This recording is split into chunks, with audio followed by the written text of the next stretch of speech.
Please tell us about the Kalash people of Kafiristan, or so-called Nuristan, their culture and their heroic resistance. So let me show you who these Kalash people are. The Kalash people, they one second, one second. Let me pull up the particular web page so that I can share it with you. Okay, so this is the Google search for the Kalash people. The Kalash people are an ancient indigenous people of northwestern India, which is present day northwestern Pakistan, region and parts of Afghanistan.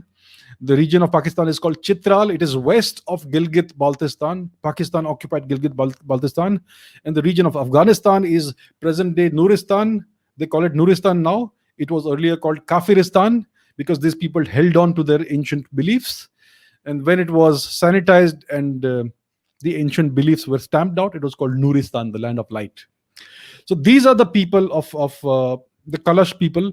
As you can see, they look mostly look more like Europeans in some way. You know, they have a European kind of appearance, and somehow most of the images are of women, females, and they have very nice, interesting dresses and all. These are clearly non-Muslims. These people practice a very ancient form of Hinduism. It's almost like a Rigvedic form of Hinduism, very, very ancient.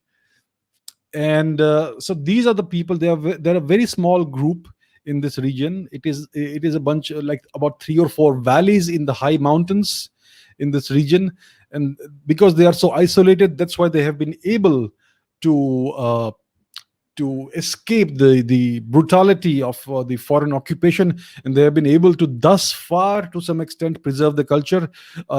They basically were massacred in Afghanistan, and Kafiristan was turned into Nuristan, which means they were all converted by force, whoever survived. And now the same thing is happening in Chitral in Pakistan. So these Talibanist people, they are basically converting them by force. So these are the ancient people. They who are these people basically? So their if you their DNA has been analyzed. So what is found is that their patrilineal DNA lineages are all of Indian subcontinent origin, R1A, etc. These are all Indian lineages. They are mostly found in extremely high proportions and frequencies and diversity in the Indian subcontinent. But the matrilineal lineages seem to be of Western Eurasian origin. So it looks like their ancestral maternal populations were possibly of Western Eurasian origin. So it's a very interesting mixture of genetics over here. So the matrilineal lineages are of Western Eurasian origin to a large extent, not fully, and the patrilineal lineages are Indian.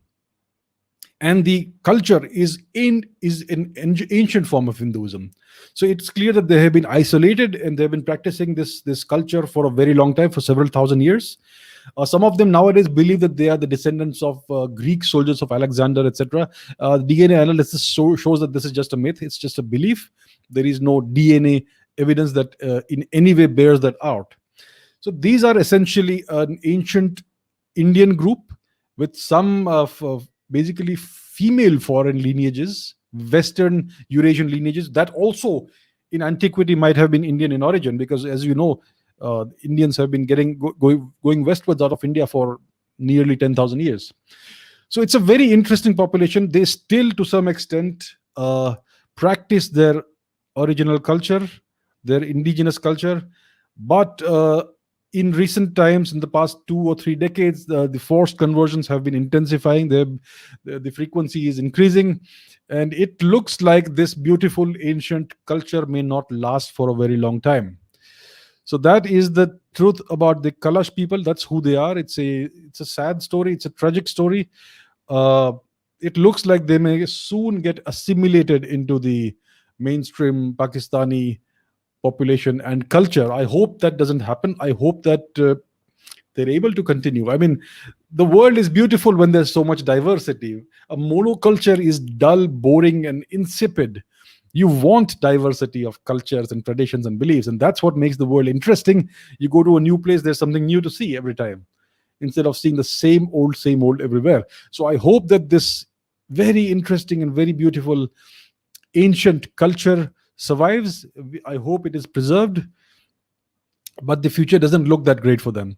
So that's who the Kalash people are. They are an ancient Indo Indo-European people, mostly of Indian origin, but their matrilineal lineages seem to be of Western Eurasian origin, which is very interesting. There's a story behind that which has not yet been discovered. So there's more to know in the case of these people.